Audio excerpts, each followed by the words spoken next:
السلام علیکم ورحمۃ اللہ وبرکاتہ۔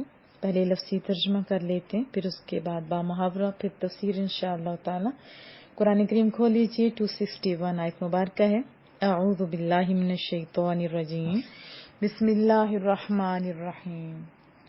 مثل، مثال، الذین، ان لوگوں کی جو ينفقون، خرچ کرتے ہیں، یعنی وہ جو بھی خرچ کرتے ہیں، اموال، مال، اموال جمع ہے مال کی، ہم اپنے، اموالہم اپنے مال، فی میں، سبیل راہ میں، راستے میں، رضا کے لیے، اللہ اللہ کی، کمثلی جیسے، مانند یا کی طرح۔ اور کریم رب نے ہمیں سمجھانے کے لیے بہت ہی پیاری مثال دی کہ دیکھو، حبہ ایک دانہ، انبتت اگے اس سے، دانے سے اگے، سبع سات، سنابلا خوشے، بال، بالیاں بھی اس کو کہا جاتا ہے، مختلف ایریاز میں الگ الگ اس کو سٹا بھی غالباً کہا جاتا ہے، اور سنابلا کے ساتھ ہی اسم بلایا ہے، تو یہ دونوں واحد اور جمع ہیں۔ سنابلا جمع ہے اور سنبلاتن یہ واحد ہے۔ فی میں، کل، سنبلا کل ہر ایک میں سے، سنبلا بال یا خوشے یا بالی، مئتو سو، حبہ دانے، ہر بالی میں 100 دانے، بہت ہی پیاری مثال۔ وہ اور اللہ تعالی، یضاعف کئی گنا کر دیتا ہے، بڑھا دیتا ہے، دگنا کر دیتا ہے، جتنا وہ چاہتا ہے۔ ساتھ ہی بھی بتا دیا، لیے من جس کے، لمن جس کے لیے، یشاء وہ چاہتا ہے، کون؟ کریم رب۔ اگر ایک دانہ جو ہے وہ اتنا کر سکتا ہے تو مالک کتنا کر سکتا ہوگا، ذرا سوچئے۔ واللہ اور اللہ تعالی، وسع بڑی کشائش والا، وسعت والا، علیم سب کچھ جاننے والا ہے۔ مثل الذین ينفقون اموالهم فی سبیل اللہ، مثال ان لوگوں کی جو خرچ کرتے ہیں اپنے مالوں کو سبیل اللہ، اللہ کی راہ میں، کمثل حبہ، اللہ کی راہ میں جو خرچ کرتے ہیں ان کی مثال ایسی ہے جیسے ایک دانہ، انبتت سبع سنابل فی کل سنبلۃ مئۃ حبہ، اللہ اکبر، جو اگاتا ہے 7 بالی اور ہر بالی میں 100 دانہ ہو، واللہ، اللہ اکبر، واللہ یضاعف لمن یشاء، اور اللہ تعالیٰ اس سے بھی بڑھا دیتا ہے جس کے لیے چاہتا ہے، واللہ واسع علیم، اور اللہ تعالیٰ وسیع بخشش والا، جاننے والا ہے۔ تفسیر جان لیتے ہیں۔ اس آیت کریمہ کے ورڈز دیکھیں کیا بتایا جا رہا ہے۔ ایک تو یہ کہ اللہ کے راستے میں خرچ کرنے کی فضیلت کی مثال بیان کی جا رہی ہے، اور اس کے ضمن میں اللہ کی راہ میں خرچ کرنے کی ترغیب بھی دلائی جا رہی ہے، یعنی موٹیویٹ کیا جا رہا ہے۔ دیکھیں، جب یہ یقین ہو کہ یہاں 1 درم خرچ کرنے سے 700 درم ملیں گے، تو کون سا عقل مند ایسا ہوگا جو یعنی بصد خوشی اپنا سارا سرمایہ اس سودے میں نہیں لگا دے گا۔ جب 1 کے بدلے میں 700 ملے گا تو کون نہیں لگائے گا؟ عقل والے تو لگائیں گے۔ اور پھر اللہ جو غنی ہے، جو حمید ہے، جب یہ آیت مبارکہ نازل ہوئی نا، تو رسول اللہ صلی اللہ علیہ وسلم نے عرض کی، مولا کریمہ رب زدنی امتی، میرے مولا کریمہ میری امت کو اس سے بھی زیادہ عطا فرما۔ تو جواب کیا ملا؟ من ذا الذی یقرض اللہ قرضا حسنا فیضاعفہ لہ اضعافا کثیرہ، سورہ بقرہ کی یہ بھی آیت مبارکہ ہے۔ جو اللہ کو قرض دیتا ہے، اللہ تعالیٰ اسے کئی گنا زیادہ دے دیتا ہے۔ اور لب مصطفیٰ صلی اللہ علیہ وسلم کو پھر جنبش ہوئی، عرض کی، مولا کریمہ رب زد امتی، میری امت کو اس سے بھی زیادہ عطا فرما۔ تو جواب ملا، انما یوفا اللہ اکبر، انما یوفی الصابرون اجرہم بغیر حساب، صبر کرنے والوں کو تو بے حد و حساب اجر دیا جائے گا، یعنی بہت زیادہ اجرہم بغیر حساب، اس پہ آپ فوکس کریں کہ بہت زیادہ دیا جائے گا۔ ان گنت حمد و ثنا اس مولا کریم کے لیے اور بے شمار درود پاک صلی اللہ علیہ وسلم کی ذات اقدس کے لیے، تو پیار سے ذرا درود پاک نہ پڑھ لیں۔ اللہم صلی علی سیدنا و مولانا محمد وعلی آلہ و اصحابہ وبارک وسلم۔ رسول اللہ صلی اللہ علیہ وسلم کا نام مبارک ہے نا قاسم، دینے والا اللہ ہے اور تقسیم کرنے والا میں ہوں، یہ بھی حدیث طیبہ میں ملتی ہے۔ بہرحال یہ آیت مبارکہ بہت ہی پیاری ہے، اور رب ذوالجلال کا انداز دیکھیے، پیچھے حیات بعد الموت کے ذکر کے بعد پھر صدقہ خیرات کے ذکر، یہ بڑی خوبصورت مناسبت تھی۔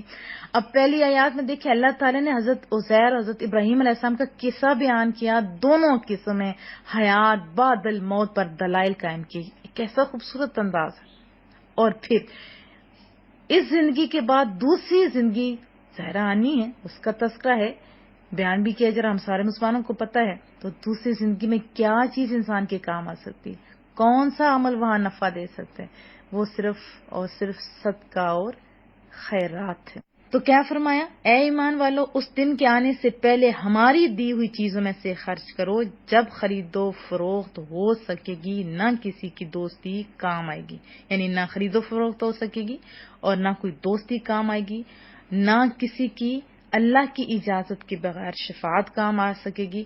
تو پھر اس کے بعد حضرت عزیر حضرت ابراہیم کی قصوں کو بیان کرنے کے بعد صدقات اور خیرات پر اپنے بہت سارے اجر کا ذکر، اللہ اکبر، انفاق فی سبیل اللہ کے جو مصارف ہیں وہ بھی ہمیں قرآن کریم میں باہر طور پر ملتے ہیں، وہ کون کون سے ہیں وہ بھی آپ اچھی طرح جانتے ہیں، غرباء، فقراء اور بہت سارے لوگ، اور ان میں خصوصی طور پر دین کی نشر و اشاعت کرنے والے جو لوگ ہیں، جیسے مدارس ہوتے ہیں وہاں بچے پڑھنے والے اساتذہ کرام، پھر اس کے علاوہ اپنا رزق آپ مساجد بنانے میں، لائبریریاں بنانے میں، بچوں میں تقسیم کرنے کے لیے جو بکس ہوتی ہیں اس میں، یتیموں میں، بیووں کے لیے بہت خوبصورت انداز میں ہمیں سمجھایا گیا، جہاں ضرورت ہو، جہاں علاج معالجے کی ضرورت ہو وہاں بھی غرباء کی مدد کرو، ہسپتال بناؤ، دوائیاں دو۔ اور اگر میں دیکھوں تو تھوڑے تھوڑے سے ہم لوگ اگر کر کے کریں نا، تو پھر جب اکٹھے ہو کے، یعنی سارے تھوڑے تھوڑے کریں، پھر اکٹھے ہو کے جب یہ سارا کام کیا جاتا ہے نا، تو یقین مانیے برکت بھی ہوتی ہے اور کام بھی بہت زیادہ ہوتا ہے، لوگوں کا فائدہ بھی بہت زیادہ ہوتا ہے،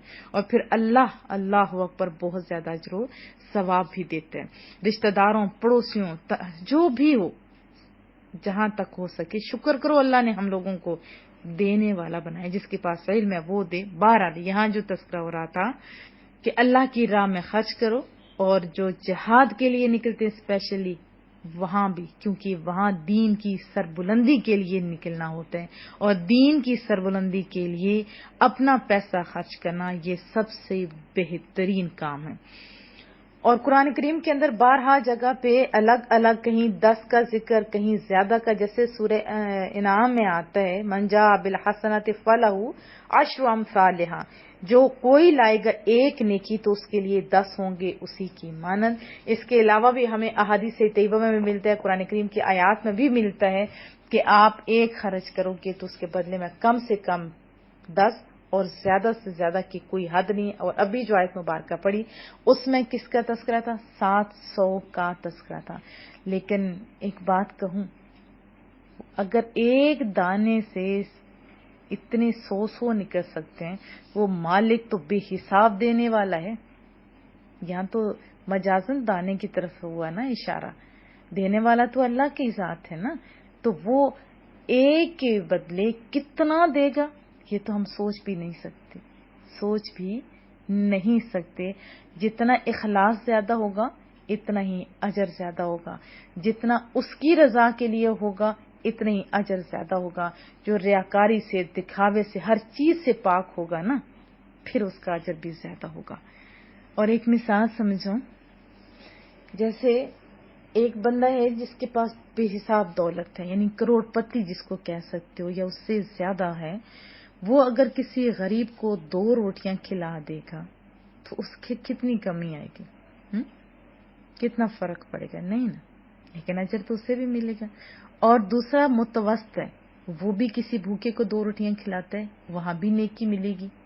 لیکن جس کی کل کائنات ہی 2 روٹیاں ہوں اور پھر وہ دوسرے بندے کو دیکھے جس کے پاس نہیں ہے، وہ اس کو دے اور خود ساری رات بھوک میں گزارے، تو پھر اس کا اجر کتنا ہوگا؟ یعنی اس نے تو دی تو سب نے 2 روٹیاں نا، لیکن تینوں میں نیکیاں برابر کیسے ہو سکتے ہیں، ان کا اجر برابر کیسے ہو سکتا ہے؟ جس کی کل متاع ہی 2 روٹیاں ہو، اس کا 2 روٹیاں دینا ایسے ہے جیسے 1 کروڑ پتی اپنی ساری دولت کسی کو دے دیتے ہیں. تو اسے ہو سکتا ہے کہ کروڑ پتی کو ان 2 روٹیوں کا 10 سے جو ہے وہ 10 گنا اجر ملے، اور متوسط آدمی کو 700، اور جس کے پاس تھے ہی 2 روٹیاں اس کو بے حساب ملے. یہ چھوٹی سی مثال آپ کو میں نے دی تھی. یہاں پہ ایک بڑا باریک نقطہ ہے، جیسے ایک دانے کی طرف مجازن نسبت کی گئی، اسی طرح بہت سارے لوگ مجازن کسی کی طرف کرتے ہیں نسبت، تو اس سے بھی ہمیں تھوڑا دیکھنا چاہیے. اور اس طرح مجازن کسی کی طرف اگر کوئی کر دیتا ہے تو عقیدے پہ باہر طور پر کوئی فرق نہیں آتا، کیونکہ سب مسلمانوں کا یہی عقیدہ ہے کہ دینے والی ذات اللہ کی ہے. جیسے رسول اللہ صلی اللہ علیہ وسلم نے فرمایا انا قاسم، میں تقسیم کرنے والا ہوں. اسی طرح صحابہ کرام اجمعین جاتے تھے دوڑے دوڑے، یا رسول اللہ مدد کیجیے. ایون بیماری آ جاتی تب بھی دوڑتے تھے، آنکھ نکل گئی، بازو ٹوٹ گیا تب بھی جاتے تھے، غربت ہوتی تو تب بھی جاتے تھے. سب کو مصلی پتہ تھا، مصلی پہ وہ نماز پڑھ کے تو اللہ سے مانگ سکتے تھے. لیکن اور پھر یہ جو میں بات سمجھا رہی ہوں کہ اگر کوئی مجازن ایسی بات کہتا ہے تو کوئی حرج نہیں. ہاں، دینے والی ذات اللہ ہی کی ہے. 1-2 احادیث طیبہ بھی سن لیتے ہیں. رسول اللہ صلی اللہ علیہ وسلم نے فرمایا کہ اگر تم میں سے کوئی احد پہاڑ، اتنا بڑا پہاڑ ہے، اس کے برابر بھی سونا اللہ کی راہ میں، گولڈ اللہ کی راہ میں خرچ کرے تو اس کا ثواب میرے کسی صحابی کے ایک مد، ایک چھوٹی سی مقدار ہوتی ہے، بلکہ آدھا جو مد ہے اس خرچ کرنے کے برابر بھی نہیں ہو سکتا. یہ بخاری شریف کی حدیث طیبہ تھی. اور ایک اور اس سے جو بات معلوم ہوتی ہے وہ یہ کہ زراعت کا پیشہ تمام پیشوں سے اعلیٰ ہے. اس ٹائم زراعت کے پیشے کو بہت پیچھے کیا جا رہا ہے، یہ غلط ہے. اور روزی کمانے کے ذرائع میں سے بہت ہی باعزت ذریعہ بھی ہے. کیسے؟ چلے جان لیتے ہیں. حضرت عائشہ صدیقہ رضی اللہ تعالی عنہا سے مروی ہے کہ رسول اللہ صلی اللہ علیہ وسلم نے فرمایا، ترمذی شریف کی حدیث طیبہ، کہ زمین کی تہوں سے اپنا رزق تلاش کرو، اور زراعت فروز کفایہ سے اگر لوگ اس کی طرف سے غفلت برتیں تو امام وقت کو، یعنی وقت کے بادشاہ کو جو حکمران ہے یا اس ایریا کے جو بڑا ہوتا ہے، اس کو چاہیے کہ لوگوں کو جبرن کاشتکاری کی طرف راغب کرے اور باغات اور درخت لگانے کا حکم دے. یہاں تک ہمیں پتہ چلتا ہے. اور اس سے تو یہ بھی پتہ چلا نا ہمیں کہ اگر بندہ صحیح کوشش کرے، موسم بھی ہو صحیح، اس فصل کو تیار کرے، زمین بھی اچھی ہو، تو جتنا بیج ڈالے گا تو اس سے 7 گنا زیادہ اسے مل جائے گا. اب دیکھیں دوسری قومیں ہیں، اس میدان میں بھی وہ ہم سے آگے بڑھ رہی ہیں، اور ہم اتنا بھی نہیں کہہ سکتے کہ خالی اپنی ہی جو ضروریات ہیں اس کو پورا کیا جا سکے. میں تو جب بھی کوئی کھانا کھاتی ہوں، جب بھی کوئی فروٹ کھاتی ہوں، جب بھی کوئی بہترین چیز کھاتی ہوں، تو فوراً اس بندے کے لیے جس نے اتنی محنت کی ہوتی ہے اس کے لیے دعا کرتی ہوں کہ مولا کریمہ اس بندے کے گھر میں برکتیں عطا فرما، جنہوں نے اتنی محنت کی اور یہ کتنے ہاتھوں سے ہوتا ہوا ہماری طرف آیا، مولا ہر ہاتھ کو سلامت رکھ. اور ایک اور بات یہاں پہ یہ بھی پتہ چلتی ہے کہ خرچ کرو کس میں؟ اللہ کی راہ میں. ٹھیک ہے، اللہ کے ہم لوگ ویسے تو بہت خرچ کرتے ہیں شادیوں پہ، بیاہوں پہ، اور دکھاوے کے لیے یہ بیلیں اور پتہ نہیں کیا کیا شادیوں پہ ڈھول ڈھمکے کے اوپر خرچ کیا جاتا ہے. دیکھ کے حیرانگی ہوتی ہے. ان کی خرچ کی بات نہیں ہو رہی. وہاں ہم خرچ کرتے ہیں، ہمارا ادھر رجحان ہو چکا ہوا ہے. ایک ایک جوڑا ہمارا شادیوں کے اوپر جس کی شادی ہوتی ہے اس کی تو بات ہی الگ ہے نا. جو دوسرے لوگ بنا رہے ہوتے ہیں وہ اتنا زیادہ خرچہ ہوتا ہے. کرو لیکن جائز کرو نا. ادھر تو ہم خوش دلی سے کرتے ہیں، لیکن اللہ کی راہ میں 2 روپے بھی دیں تو ہماری جان کو جاتی ہے. بہرحال خرچ کرنے کا حکم ہے کس راستے میں؟ اللہ کے راستے میں. اور اجر کی توقع بھی بڑی سونی، کیونکہ اللہ خود وعدہ کر رہے ہیں. اس کے بعد جو ہے وہ خرچ کرنے کے بعد کیا کچھ ہمیں کرنا چاہیے، اگلی آیت میں ہم انشاءاللہ تعالی پڑھیں گے۔ مثل الذين ينفقون أموالهم في سبيل الله كمثل حبة أنبتت 7 سنابل في كل سنبلة 100 حبة والله يضاعف لمن يشاء واللہ واسع علیم۔ یہ آخری الفاظ واللہ واسع علیم پورے قرآن کریم میں 6 مرتبہ۔ مثل الذین میں سا نرمی سے ادا کریں گے، لام کو لام سے ملائیں گے، للذین یعنی الذین ہے، اس کا حمزہ عارضی ہوتا ہے اس لیے دال نرمی سے پڑھا جائے گا، ذی یا مدہ ہے۔ مثل الذین 2 حرکات دال کو لمبا کریں گے، نرم پڑھیں گے۔ ينفقون میں نون ساکن کا ادفا آنے کی وجہ سے اخفا ہوگا، نون کی آواز کو چھپائیں گے، قاف پر ہے اور قو واو مدہ ہے، 2 حرکات لمبا ہوگا۔ اموالہم میں میم ساکن کے بعد واو آنے کی وجہ سے اظہار ہوگا، والف مدہ ہے اور دوسری میم بھی ساکن اس پہ اظہار ہے، اموالہم۔ فی آئے مدہ ہے، بی آئے مدہ ہے، لام کو لام سے ملائیں گے، فی سبیل اللہ میں لام اس میں جلالہ باریک پڑا جائے گا زیر کی وجہ سے۔ کمثلی یہ جیسے مثلو پڑھا، کمثلی کاف کی وجہ سے زیر آئیے مثل، تھا نرمی سے پڑھیں گے، زبان کی نوک سامنے کے دانتوں کے اندرونی کناروں سے لگائیں گے۔ حا وسط حلق سے نکالیں گے، حبہ میں تائے مربوطہ گول تا ہے، وقف ہو تو حبہ ہوتا ہے، کمثل حبہ، اور ملانا ہے تو کمثل حبتن، اظہار ہوگا، تنوین کے بعد حمزہ الف کی شکل میں آ رہا ہے دوسرے کلمے میں، حبتن انبتت۔ نون ساکن کے بعد با آنے کی وجہ سے اقلاب ہو رہا ہے، اب نون کی جگہ اوپر چھوٹی میم لکھ دی گئی ہے تو وہی پڑھیں گے، انبتت، دوسری تا پہ ہمس ہے کیونکہ تا ساکن ہے، اور سین سیٹی جیسی آواز سے نکلے گا، انبتت 7، با ساکن پہ قلقلہ، عین مستحرک سے نکالیں گے، سنابل من الف مدہ ہے، 2 حرکات لمبا ہے، فی یا مدہ ہے، کلی میں کاف لام باریک ہے، سنبلہ جیسے انبتت پڑا اسی طرح سنبلہ، نون ساکن کے بعد با آنے کی وجہ سے اقلاب ہو رہا ہے، لام کو جلدی سے پڑھنا ہے، تائے مربوطہ 2 زیریں ہیں، اس کے بعد میم آنے کی وجہ سے ادغام ہوگا، سنبلتم، یہ ادغام ناقص ہے، غننے کے ساتھ ادغام ہوگا، آواز ناک کے بانسے میں لے جائیں گے۔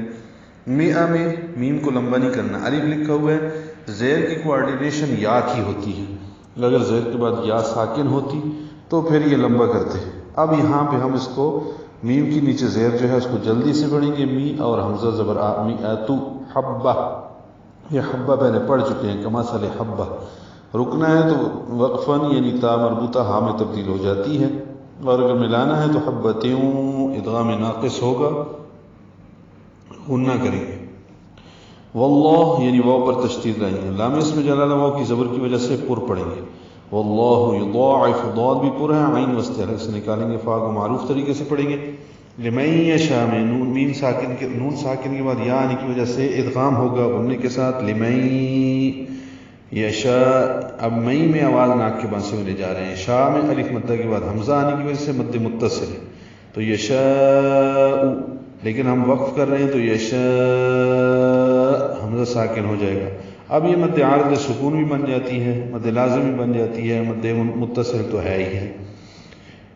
واللہ ملام اس میں جلالہ کو پر پڑھیں گے، حاق سہرک سے نکالیں گے، واسع میں والف مدہ ہے، سین سیٹی جیسی آواز سے، عن میں اظہار ہے، 2 عین تنوین کے بعد عین آنے کی وجہ سے دونوں عین وسط حلق سے نکلتے ہیں، یعنی عین وسط حلق سے ادا ہوتا ہے، اور تنوین کے بعد عین آنے کی وجہ سے اظہار ہو رہا ہے، لام کو لمبا کریں گے، علیم، کیونکہ یا ساکن کے بعد میم ساکن کر رہے ہیں اور میم پہ وقف کر رہے ہیں اس لیے لمبا ہوگا لام، واللہ واسع علیم، مد عارض سکون بنے گی اور میم پہ ہونٹ بند ہو جائے گی، اگر ملانا ہو تو علیم الذی ہوگا، نون قطنی کا قاعدہ ہوگا کیونکہ الذین کا حمزہ عارضی ہے۔